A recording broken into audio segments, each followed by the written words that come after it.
Hello students, class 7चा जो सगळ्यात पहिला चॅप्टर आहे लार्ज नंबर्स अराउंड अस. आपण या सिरीजमध्ये आज या पहिल्या चॅप्टरनं सुरुवात करणार आहोत. लार्ज नंबर्स अराउंड अस अतिशय सोपा चॅप्टर आहे.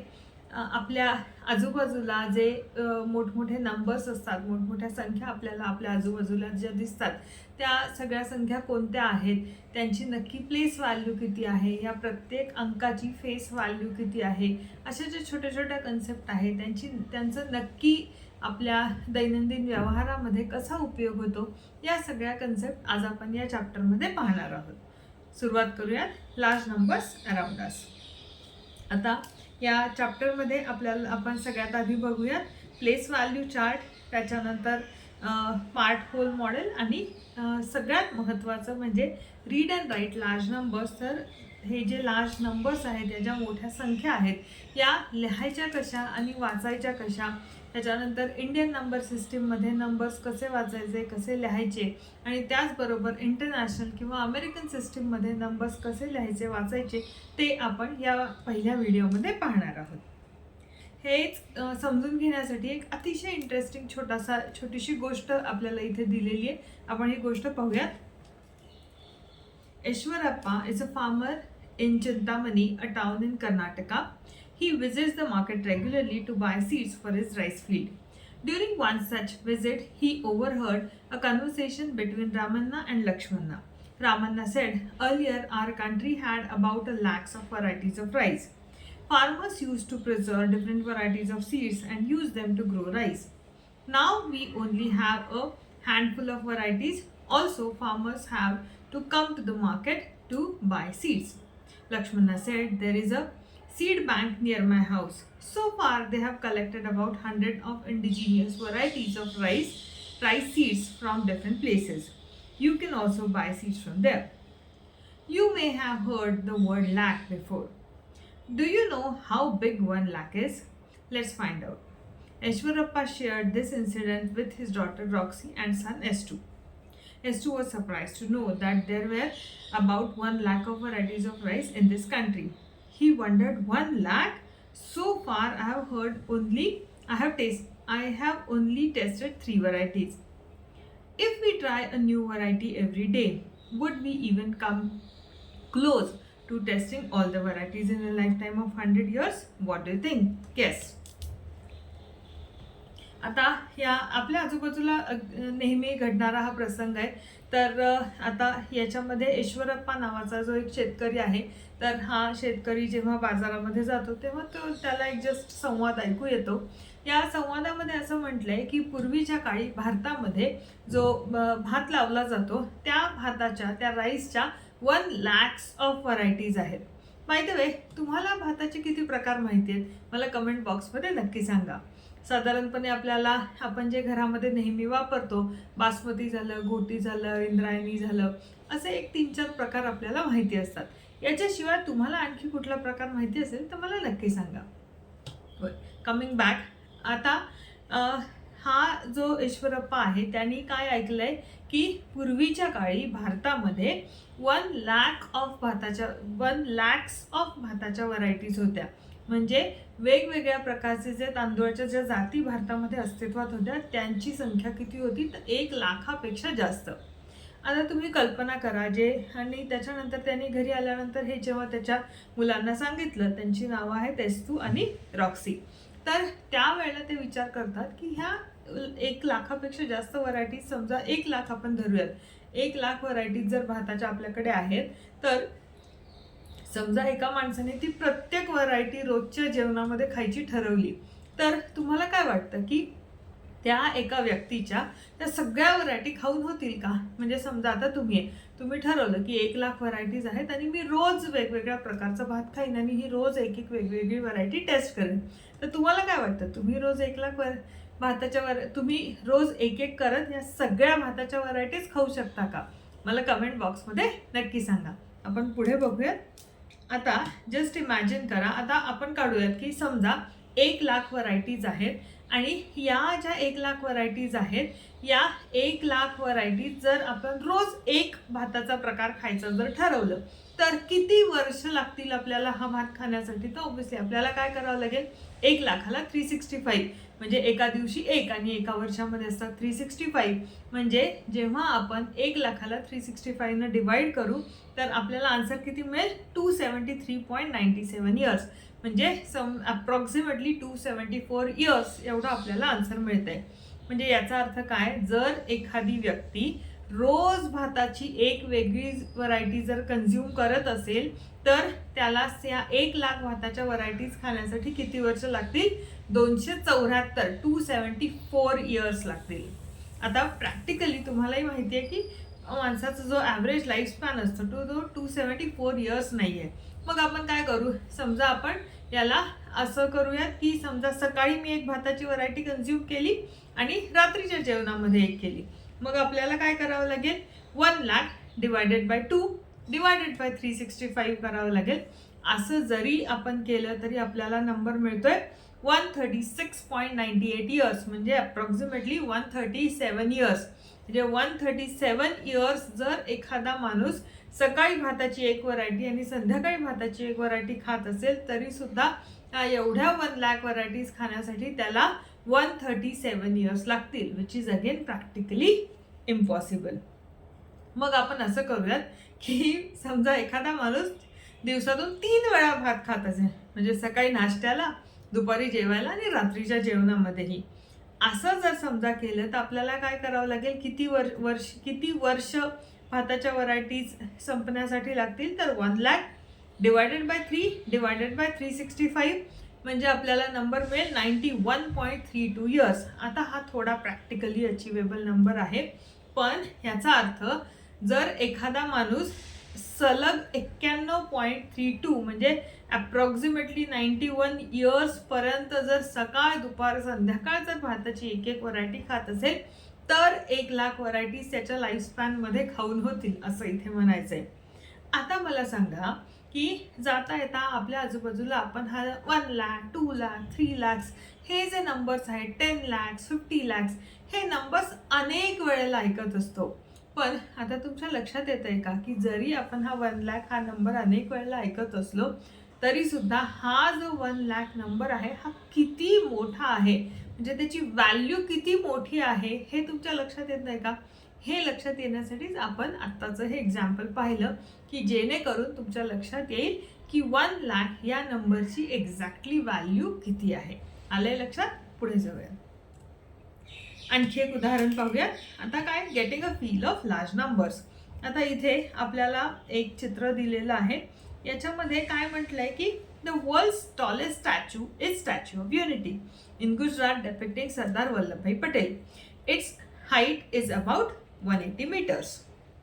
Kunchikal waterfall in Karnataka is said to drop from a height of about 450 meters. Look at the picture on the right. आता या चित्रामध्ये जर तुम्ही पाहिलं तर सरदार वल्लभभाई पटेल यांचा स्टॅच्यू दिलेला आहे ज्याची हाईट आहे 180 मीटर्स आणि जो कुंचिकल वॉटरफॉल आहे त्याची हाईट आहे 450 मीटर्स. आता हा जो सोमू आहे, सोमू या बिल्डिंगच्या एकदम टॉप फ्लोअरवरती तुम्हाला सोमू दिसतोय. हाय आय एम सोमू इथे जे म्हटलेलं आहे. तर हा जो सोमू आहे या सोमूची हाईट किती आहे? He is 1 meter tall. आता if each floor is about 4 times of his height. हा सोमू एका बिल्डिंगच्या टॉप फ्लोअरवरती आहे आणि या बिल्डिंगची हाईट किती आहे? If each floor is about 4 times his height was the approximate height of the building. आता सगळ्यात आधी आपण या एका फ्लोअरची हाईट काढूयात. So which is taller? आपल्याला पहिला क्वेश्चन इथे विचारला आहे की Statue of Unity or this building and how much taller. आता आपण काय करू, सगळ्यात आधी या बिल्डिंगची हाईट काढूयात. मग आपल्याला हे मेजर करावं लागेल की आपल्याकडे किती फ्लोअर्स आहेत. So 1 2 3 4 5 6 7 8 9 and 10. 10 मजले आपल्याकडे आहेत आणि सोमूची हाईट आहे 1 मीटर. प्रत्येक फ्लोअर जो आहे या प्रत्येक floor if each floor is about 4 times his height. आणि हा ग्राउंड फ्लोअर देखील आपल्याला धरावा लागेल. म्हणजे टोटल आपल्याकडे किती आहेत? 11 फ्लोअर्स आहेत. 1 2 3 4 5 6 7 8 9 10 11. टोटल 11 फ्लोअर्स आहेत. प्रत्येक फ्लोअरची हाईट आहे 4 टाइम्स ऑफ सोमूज हाईट म्हणजे 4 मीटर्स. मग टोटल बिल्डिंगची हाईट आता किती झाली? 11 into 4 which is equal to 11 into 4 which is equal to 44 metres. आता ही झाली आपली बिल्डिंगची हाईट. आणि मग आपल्याला विचारलं which is taller, statue of Unity or this building. आता बिल्डिंगची हाईट आपल्याकडे आहे ती आहे 44 मीटर्स आणि स्टॅच्यू ऑफ युनिटीची हाईट आपल्याला दिलेली आहे ती आहे 180 metres. And so how much is which is taller? Obviously Statue of Unity is taller. आणि तो किती टॉल आहे तर मग त्याच्यासाठी आपल्याला सबट्रॅक्शन करावं लागेल. 180 minus 44 which is equal to 136 meters. We'll go to next question. We can see that the height of Statue of Unity is close to 4 times the height of Somu's building. So approximately जर आपण केलं की 44 into 4 जर आपण केलं तर आपल्याला किती मिळेल? 176. आणि आपली ही जी हाईट आहे स्टॅच्यूची ती आहे 180 metres. So approximately it is equal to 4 times. So how much taller is Kunchikal waterfall than Somu's building? Kunchikal waterfall ची हाईट किती दिलेली आहे? 450 मीटर्स. आणि बिल्डिंगची हाईट आपण किती कॅल्क्युलेट केली? 44 metres. So how much taller is Kunchikal waterfall? त्याच्यासाठी आपल्याला करावं लागेल 450 minus 44 is equal to 406 meters. So we can say that Kunchikal waterfall is 406 meters taller than Somu's building. How many floors should Somu's building have to be as high as a waterfall? आता Somu's बिल्डिंगची height किती आहे? 44 metres. वॉटरफॉलची height किती आहे? 450 metres. मग आपल्याला काय करावं लागेल? 450 डिवायडेड बाय 44 आपण जर केलं तर आपल्याला आन्सर मिळत आहे की 10.2. म्हणजे अप्रॉक्सिमेटली आपल्याला या ज्या बिल्डिंग्स आहेत या जर 10 बिल्डिंग आपण एकावर एक कन्स्ट्रक्ट केल्या तर त्यांची हाईट अप्रॉक्सिमेटली वॉटरफॉल इतकी होईल. So how many floors should Somu's building have to be as high as waterfall is approximately 10 buildings.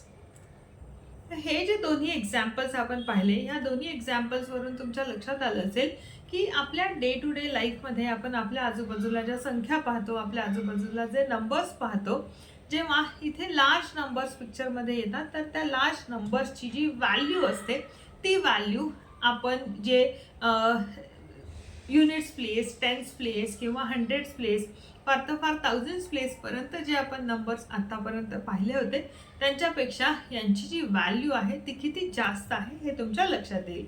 आपण एकदा क्विकली आता प्लेस व्हॅल्यू चार्ट बघूयात. सो जेव्हा तुमचा सिंगल डिजिट असतो, सिंगल डिजिट नंबर त्याच्यामध्ये युनिट्स प्लेस असते किंवा वन्स प्लेस असते ज्याची प्लेस व्हॅल्यू आहे फक्त 1. त्याच्यानंतर आपल्याकडे आहे टेन्स प्लेस, त्याची प्लेस व्हॅल्यू आहे 10.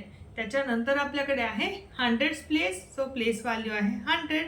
त्याच्यानंतर आपल्याकडे आहे थाउजंड्स प्लेस, त्याची प्लेस व्हॅल्यू आहे 1000. मग आपल्याकडे आहे 10,000 place which is 5th place, त्याची प्लेस व्हॅल्यू आहे 10,000. आणि त्याच्यानंतर आपल्याकडे 6th प्लेस आहे लॅक्स प्लेस, ज्याची प्लेस व्हॅल्यू आहे 1 लाख. सो सपोज आपल्याला एखादा नंबर जर रीड करायचा असेल जसं इथे दाखवलं आहे, न्यूमरलमध्ये नंबर आपल्याला दिलेला आहे 6 डिजिट नंबर आहे 1 2 3 1 3 1. आता हा आपल्याला रीड करायचा असेल तर आपण काय करू? याचं ग्रुपिंग करू. सो लास्ट 3 डिजिटचा आपलं एक ग्रुप असेल, मग त्याच्यानंतर 2 आणि मग रिमेनिंग. सो वी हॅव 1चा फर्स्ट ग्रुप, त्याच्यानंतर 23चा सेकंड ग्रुप, त्याच्यानंतर 131चा ग्रुप. सो आणि हा 6 डिजिट नंबर आहे म्हणजे आपल्याला लाखपासून सुरुवात करावं लागेल. So we have 1,23,131. मग ह्याच्यामध्ये हा जो युनिट्स प्लेसचा 1 आहे त्याची प्लेस व्हॅल्यू आहे 1, 3ची प्लेस व्हॅल्यू आहे 30, 1ची प्लेस व्हॅल्यू आहे 100, 3ची प्लेस व्हॅल्यू आहे 1000, 2 I am talking from this side, 2ची प्लेस व्हॅल्यू आहे 20,000 आणि हा जो लास्ट 1 आहे याची प्लेस व्हॅल्यू आहे 1 लाख. आलंय लक्षात? प्लेस व्हॅल्यूज कशा फाइंड आउट करायच्या? आपण आणखी काही नंबर्स पाहूयात. Right, each of the number given below in words. So आपल्याकडे आहे नंबर 1278830. मग आपण आता इथे काय करू, ग्रुपिंग करूया. सो लास्ट 3 डिजिट्सचा ग्रुप, मग 2 चा ग्रुप आणि मग 2 चा ग्रुप, म्हणजे आपल्याला नंबर मिळेल 12,78,830. त्याच्यानंतर आपल्याकडे नंबर आहे 1575,000. अगेन आपण ग्रुपिंग करू, लास्ट 3 डिजिट्स, त्याच्यानंतर 2 आणि त्याच्यानंतर रिमेनिंग. सो आपल्याला नंबर मिळेल 15,75,000. आता इथे पुढे काही नाहीये, झिरोच आहेत म्हणून फक्त 75,000. त्याच्यानंतर आपल्याकडे आहे 300,600. सो आपण परत एकदा ग्रुपिंग करू, लास्ट 3 डिजिट्स, देन 2 डिजिट्स आणि देन 1 डिजिट. सो 3,00,600. आता इथे 10,000 आणि 1,000 ची प्लेस नाहीये म्हणून 3,00,000 आणि 600. सो 3,00,600. देन 504085. सो आपण ग्रुपिंग करूयात, लास्ट 3 डिजिट्स, मग 2 डिजिट आणि मग remaining digit. So we have 5,04,085. त्याच्यानंतर आपल्याकडे आहे 2730,000. ग्रुपिंग करूयात, लास्ट 3 डिजिट्स, मग 2 डिजिट्स आणि मग 2 डिजिट्स. सो वी हॅव 27,30,000 आणि मग 000 आहेत म्हणून पुढचं लिहिण्याची गरज नाही. सो 27,30,000. मग आपल्याकडे आहे 7053,138. आता ग्रुपिंग करूयात, 138, देन 53 and then 70.